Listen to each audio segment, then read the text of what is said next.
देखो साजिशें हैं, दिल में भी रंजिशें हैं, जादूगरी की नफरत की हर जगह बारिशें हैं। समय की धारा पे लिखी है खूबसूरत कहानी, ये कहानी है चंद्रकांता की, ये कहानी है चंद्रकांता की।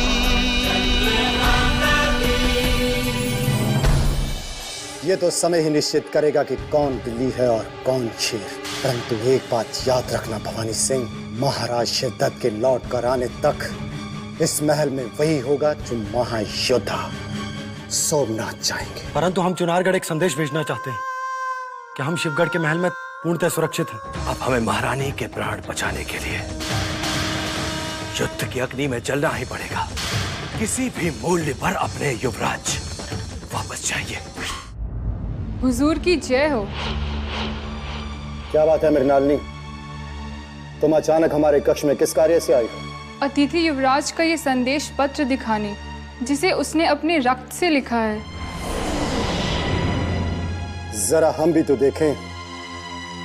युवराज के रक्त से लिखे हुए पत्र को पढ़ने के बाद महाराज और महारानी की आंखों से कितने रक्त के आंसू निकलते हैं।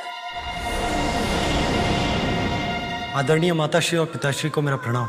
मैं जानता हूं कि आप हमारी अनुपस्थिति में खून के आंसू बहा रहे होंगे, परंतु हम चाहकर भी इन आंसुओं को नहीं रोक सकते।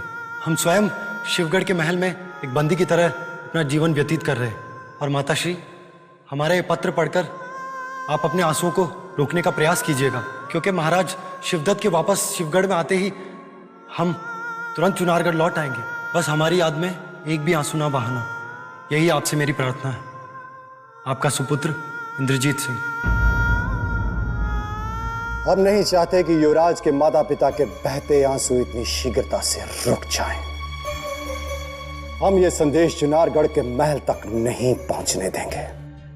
जाओ और युवराज से कह दो कि उनका संदेश चुनारगढ़ के महल तक पहुंच गया है। जो आज्ञा हुजूर। हम महाराज शिवदत्त के शत्रुओं को कभी चैन से बैठने नहीं देंगे, चाहे वो शत्रु चुनारगढ़ में हो या शिवगढ़ में। हम उन्हें खोज खोज कर इसी संदेश पत्र की तरह जलाकर राख कर देंगे।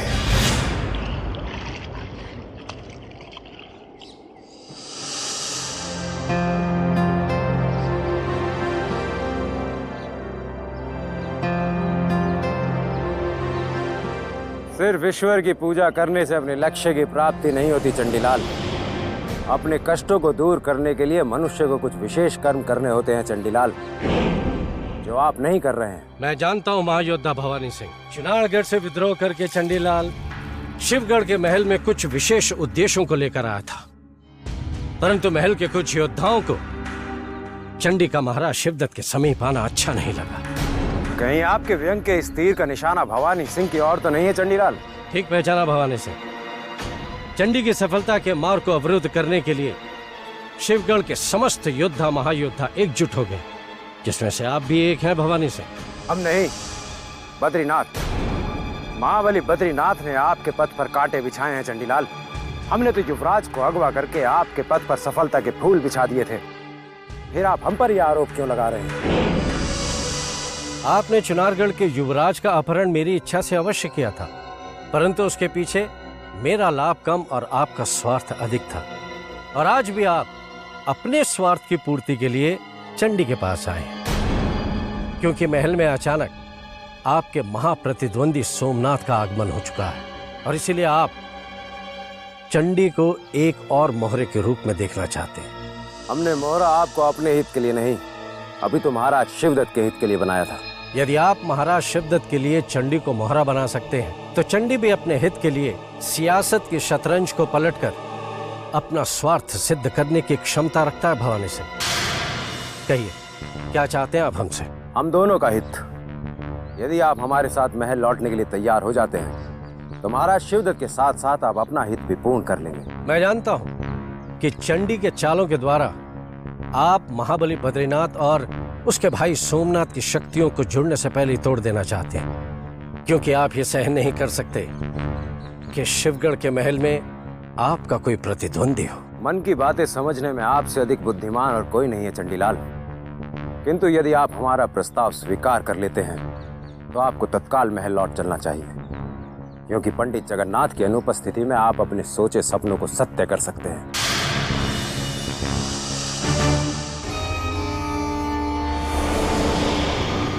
चंडी की बुद्धि के बिना तुम्हारी शक्तियां अधूरी हैं भवानी।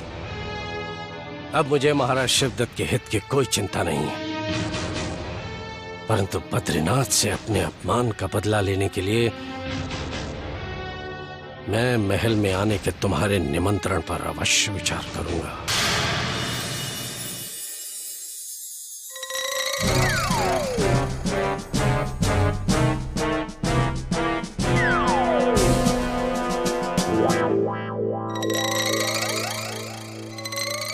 ठहरो, मुझे चुनारगढ़ के अतिथि युवराज से मिलना है। क्या तुम बता सकती हो उनकी परिचारिका कौन है? मुझे ही युवराज की सेवा में नियुक्त किया गया है, परंतु आप कौन हैं? क्या तुम मुझे नहीं पहचानती, मेरी हस्ती को नहीं जानती? आप ही बता दीजिए। मैं महाबली बलवान सिंह हूँ, परंतु तुमने मुझे नहीं पहचान कर बहुत बड़ा अपराध किया है, परंतु इसका दंड हम अपने पिताश्री से कहकर तुम्हें अवश्य दिलवाएंगे। किंतु आप इतना क्रोधित क्यों हो रहे महाबली बलवान सिंह, और आपके पिताश्री कौन है? दूसरा अपराध, तुम उस महावीर महायोद्धा क्रूर सिंह को नहीं जानती जिसे सारा संसार जानता है। मुझे क्षमा कर दीजिए छोटे हुजूर, मुझसे गलती हो गई। मुझे इस महल में आए भी कुछ समय ही हुआ है, इसीलिए आपको पहचान न सकी। ठीक है, चलो अब हमें अतिथि युवराज के पास ले चलो। हम देखना चाहते हैं कि उनकी सुरक्षा व्यवस्था कैसी है। उनसे मिलने की अनुमति किसी को नहीं है छोटे हुजूर। क्या? मुझसे बगैर पूछे ये आदेश तुम्हें किसने दिया? महायोद्धा बद्रीनाथ जी ने छोटे हुजूर। क्या? बद्रीनाथ जी ने? बद्रीनाथ जी? केसरिया, आदेश चाहे किसी भी महायोद्धा ने दिया, किंतु क्रूर सिंह जी के इस होनहार सुपुत्र को अतिथि युवराज से मिलने से कोई भी नहीं रोक सकता। ठीक है केसरिया, तुम इन्हें समझा दो कि महल में कहीं भी आते जाते हमें कोई रोक टोक पसंद नहीं, वरना हम अपने पिताश्री से कह के उस बद्रीनाथ को पद मुक्त करवा देंगे। अब हम चलते हैं।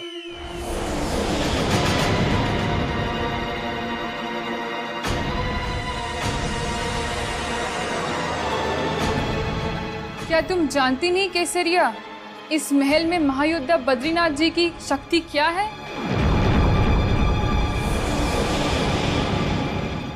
जानती हूँ मृणालिनी, किंतु मैं ये नहीं जानती कि चंडीलाल जी से बहुमूल्य हीरो का उपहार लेने के पश्चात भी तुम चुनारगढ़ के युवराज की सुरक्षा का ध्यान पूरी निष्ठा पूर्वक कर रही हो या नहीं? ये तुम कैसे जानती हो केसरिया? कहीं तुम क्रूर सिंह को चकमा देकर अब चंडीलाल के लिए तो कार्य नहीं कर रही हो? यदि तुम बद्रीनाथ जी से छुपकर चंडीलाल जी से हाथ मिला सकती हो, तो फिर मैं क्रूर सिंह जी के साथ काम करते हुए भी किसी और के लिए कार्य क्यों नहीं कर सकती? अब जल्दी से ये बता दो कि युवराज के ऊपर कहीं कोई संकट तो नहीं? धीरे बोलो केसरिया, इस महल की दीवारों के भी कान हैं और हम दोनों एक ही कश्ती पर सवार हैं, इसलिए मैं तुम्हें बता देती हूँ। युवराज के प्राणों की रक्षा करने के लिए मैंने उसके सभी शत्रुओं को मूर्ख बना दिया।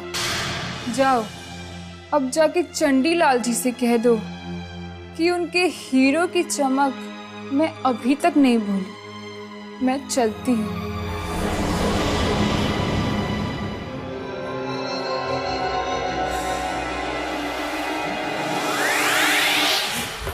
गुरु चंडी लाल जी सत्य कहते हैं कि शिवगढ़ के महल में किसी पर भी विश्वास नहीं किया जा सकता। चंदू, तुम कहाँ हो चंदू? चंदू, तुम यहाँ? चंदू, हमें विश्वास नहीं हो रहा। हम कहीं कोई स्वप्न तो नहीं देख रहे चंदू? तुम यहाँ हमारे शयन कक्ष में? सपने तो हम भी देख रहे हैं प्रिय क्रूर। तुम्हारी रानी बनने का सपना जो हमने देखा था, पता नहीं कब पूरा होगा। तुम सत्य कह रही हो चंदू? तुमने महायोद्धा क्रूर सिंह की महारानी बनने का स्वप्न देखा था? देखा नहीं, आज भी देख रही हूँ। अब तुम क्या मेरा शीशे में ही प्रतिबिंब देखते रहोगे या साक्षात रूप भी देखोगे? क्या? हाँ प्रिय क्रूर, तुम महाराज वीरेंद्र सिंह को छोड़कर सदा सदा के लिए हमारे पास आ गई हो। कितने वर्षों के बाद हमारा अब मिलन होने जा रहा है। अब हमारे दोनों युवराज भी शिवगढ़ में हैं, इसीलिए अब हम सब मिलकर यहाँ शिवगढ़ में ही रहेंगे। अब हम दोनों को कोई अलग नहीं कर सकता। सत्य कह रही हो चंदू? प्रिय चंदू, हम तो तुम्हें साक्षात ही देखना चाहते हैं और तुम हो कि केवल प्रतिबिंब में ही दिखाई देती हो। जाओ, हम तुमसे बात नहीं करते, तुम बड़ी वो हो। कितने भोले हो तुम। देखो, तुम्हारे पीछे ही तो खड़ी हूँ। पीछे? चंद्रकांता, चंदू, चंदू, चंदू, अब हमें कभी छोड़ के मत जाना चंदू।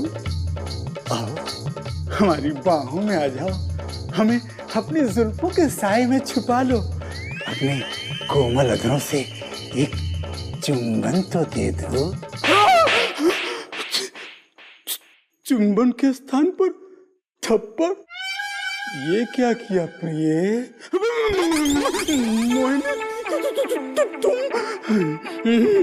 छी छी छी छी छी छी छी। दो बच्चों के बुढ़े पिता हो गए हो, लेकिन आज भी महारानी के स्वप्न देखने में तुम्हें जरा सी भी शर्म नहीं आती है ना? प्राणेश्वरी, तुम्हें भ्रम हुआ होगा। हम तो मिमियाना बंद करो अब मेरे सामने। मेरे तो ये नहीं समझ में आता कि इतनी सुंदर और मनमोहक पत्नी के होते हुए तुम चंद्रकांता जैसी साधारण स्त्री की प्रशंसा करने का साहस भी कैसे कर सकते हो? भूल हो गई, अब भविष्य में ऐसी भूल कभी नहीं होगी। क्षमा कर दो, क्षमा कर दो। तुम्हारे लिए भला भी यही है, वरना दोबारा अगर ऐसा हुआ तो मैं अपने छोटे छोटे वीर, सुंदर और होनहार पुत्रों को लेकर मायके चली जाऊंगी। मायके चली जाऊंगी, मायके चली जाऊंगी, मायके चली जाऊंगी। सुनते सुनते हमारे कान बहरे हो गए। जब से विवाह हुआ है, एक बार भी मायके नहीं गई। कुछ करो प्रभु, पता नहीं कब हमारी पत्नी से और हमारे शत्रुओं से हमें छुटकारा मिलेगा। चंदू, चंदू, चंदू, एक बार फिर से आ जाओ चंदू, चाहे स्वप्न में ही सही। आ जाओ चंदू।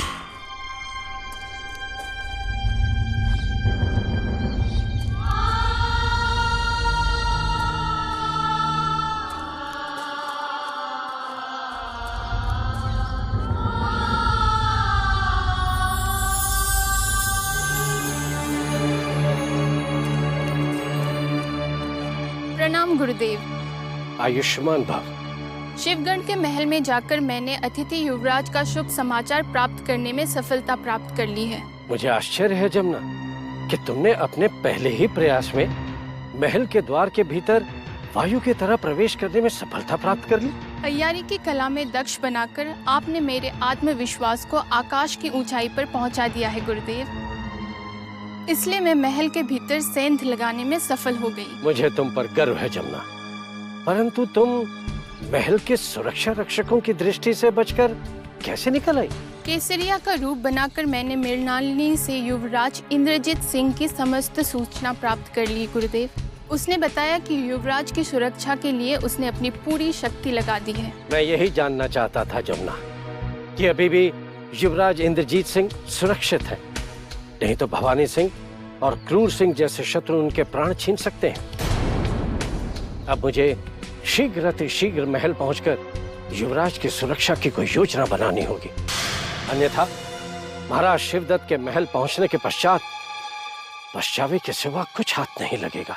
परंतु युवराज की सुरक्षा के लिए अब महायोद्धा सोमनाथ भी तो आ गए हैं गुरुदेव। तुम भवानी सिंह को नहीं जानती जमुना। यदि वो अपने वास्तविक रूप में आ गए तो सोमनाथ तो क्या, महाबली बद्रीनाथ को भी परास्त करने का अंतिम समय तक वो प्रयास करेंगे। इसलिए हम नहीं चाहते कि शिवगढ़ के महायोद्धाओं की आपसी लड़ाई में हमें कोई क्षति उठानी पड़े।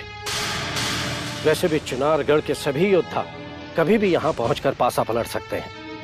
मुझे पता चला है कि ये सारे महायोद्धा अलग अलग दिशाओं से प्रस्थान कर चुके हैं।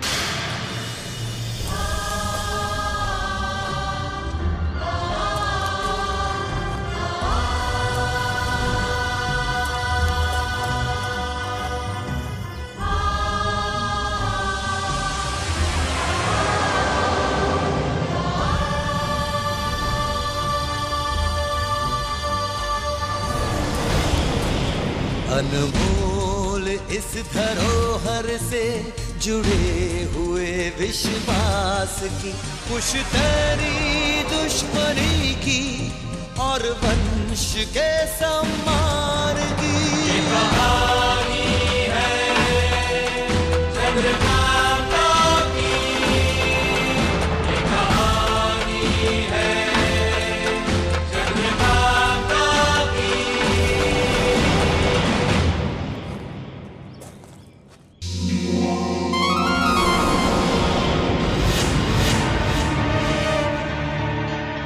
पैरों के निशान,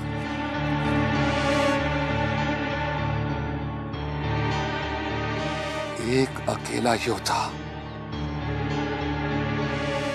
सादा समय नहीं बीता। मित्र है ये शत्रु, पता कर अभिमन्यु।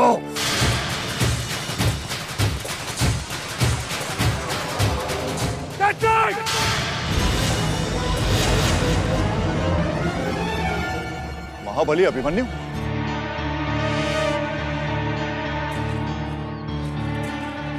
संग्राम सिंह जी। अभिमन्यु जी, तुम लोग यहाँ शिवगढ़ के बाग में क्यों? तेज सिंह, संग्राम सिंह, आप दोनों यहाँ शिवगढ़ में क्या कर रहे हैं? और परमवीर सिंह और हमारे दोनों युवराज कहाँ हैं? शत्रु ने हमारे दोनों युवराजों को बंदी बना दिया, परंतु हमारे महायोद्धा परमवीर सिंह उन्हीं के खोज में शिवगढ़ की ओर गए हैं। नहीं संग्राम सिंह, कह दो कि यह सत्य है। यह सत्य है महाबली। हम सब अलग अलग दिशाओं में युवराज को खोजने ही निकले थे और आप दोनों हमें यूं मिल गए। परंतु ये कैसे हो सकता है? हम सब ने मिलकर युवराज इंद्रजीत सिंह को छुड़ाया था और हमने विजयगढ़ के मार्ग पर आप सबको सुरक्षित छोड़ा था। फिर आप जैसे महायोद्धाओं के होते हुए शत्रु आपकी आंखों से हमारे युवराजों को कैसे निकाल सकता है? यदि शत्रु ने हमें ललकारा होता तो कोई जीवित वापस लौट कर नहीं जाता, परंतु शत्रु ने हमें भ्रमित कर दिया। जिसे हमने युवराज इंद्रजीत सिंह समझकर छुड़वाया था, वो इंद्रजीत सिंह नहीं, कोई और था। कोई और था? हाँ महाबली, वो भवानी सिंह की धूर तैयार मृदुला थी और दुर्भाग्य से शत्रु ने आपके शिवगढ़ की योद्धाओं से झूठे युद्ध की सूचना देकर हमें फिर छल से भटका दिया और हमारी अनुपस्थिति में युवराज आनंद सिंह को भी अगवा कर लिया। अनर्थ हो गया, परंतु इसमें हमारे महायोद्धाओं का कोई दोष नहीं। दोष तो उन शिवगढ़ के कायर योद्धाओं का है, जो छाती पर नहीं पीठ पर छल से वार करते हैं। अभी ये सूचना चुनारगढ़ पहुंच गई और महाराज वीरेंद्र सिंह को पता चल गया तो वो हमारी प्रतीक्षा किए बिना युद्ध का ऐलान कर देंगे और बहुत बड़ा अनर्थ हो जाएगा। महायोद्धाभिमन्यु, अब इस अनर्थ को रोकने के लिए हमें क्या करना चाहिए? हमें जल्द से जल्द अपने दोनों युवराजों को खोजना होगा। हम तीनों अलग अलग मार्ग पर चले जाते हैं और जिसे भी युवराज मिल जाए वो कान्हेरी जंगल के चंडी मंदिर पर एक दूसरे का इंतजार करे।